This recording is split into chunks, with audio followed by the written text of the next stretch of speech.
19 आणि 20 तारखेला जमायचे एक मोठं आंदोलन आपण केलेलं आहे. त्याकरता संपूर्ण महाराष्ट्रभर त्यांचे वेगवेगळ्या ठिकाणी दौरे चालू आहे. ते आज आपण वेळ घेतली होती. आज आपल्यासाठी इथल्या पुण्यातल्या लोकांसाठी आहे. सोबत अशोक महाराज जे आहेत, काळभोर महाराज ते पण आहेत, कांचन महाराज दिल्ली राजे आहेत,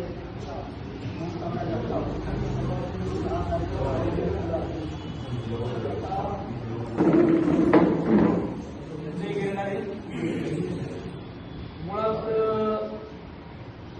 अज्ञान हे सगळ्यात मोठं पाप आहे आणि त्यामुळं आपल्या हिंदू धर्मातल्या लोकांना इतकं दुर्दैव आहे की दत्त महाराजांचं अक्षय निवासस्थान म्हणून जे ठिकाण आहे तिथं महाराजांच्या स्वतःच्या पादुका आहेत.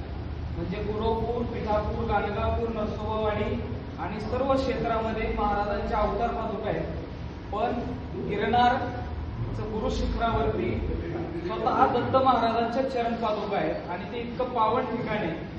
आणि नाथ संप्रदायातील ज्यांनी समाधी न घेता चिरंतर अजूनही ज्यांचं कार्य चालू आहे ते नवनाथ मधील आपले गोरक्षनाथ, हे गुरु शिष्याचं नातं इतके वर्ष सांगणारा गिरनार पर्वत या ठिकाणी काश्मीरी बाप्पू असतील, त्याच्यानंतर म्हणजे अनेक संत मी नाव घेऊ शकत नाही, असे योग्यांनी हजारो वर्षाचं तप करून ती भूमी पावन केली आणि त्या जागी गोरक्षनाथांची मूर्ती फोडली जाते.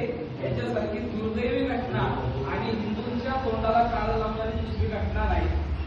मग याच्यावरती आपण शांत बसणं म्हणजे आपल्याला नरकात सुद्धा जागा मिळत नाही असं माझं तर वैयक्तिक मत आहे. कारण आपल्या आराध्य दैवताची विटंबना तर आपण डोळ्यानं पाहिली, तर मृत्यूनंतर कुठल्या नजरेनं त्यांच्या पुढे जरी आपण गेलो तरी कुठल्या नजरेनं बसणार का बरं? मूर्तीत देव नाही आपण जरी म्हणलो की ते निर्गुण स्वरूपात आहे, सगुण स्वरूपात प्रत्येकाच्या मनात आहे, पण निर्गुणाकडूनच सगुणाची वाट आहे आणि निर्गुण जर फोडलं तर सगुण हे मिळू शकत नाही.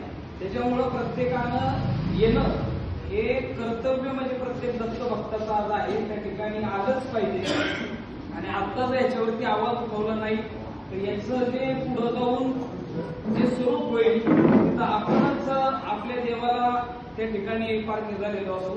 आपल्या उरळी कांचनचा जो एकमुखी दत्त महाराजांचा मठ आहे, आपण येत्या या गुरुवारच्या पुढच्या गुरुवारी शक्यतो काळभोर महाराज आहे नियोजन करून दादांशी चर्चा करून आपल्या मठामध्ये पण जे आपले सगळे दत्तभक्त आहेत, आपल्या स्वामींच्या मठातले जे दत्तभक्त आहेत सर्वांना एकत्रित करून या 19 जुलै आणि 20 जुलै या दिवशी आपल्याला त्या ठिकाणी जायचंय. आपल्या दत्त महाराजांसाठी जायचंय. ही वैयक्तिक चळवळ नाही, प्रत्येक दत्त भक्ताची स्वतःच्या आत्मसन्मानासाठी आणि दत्त महाराजांसाठी स्वतःची ही तळमळ आहे. त्यामुळे प्रत्येकाने या सर्वांना नंतर विनंती.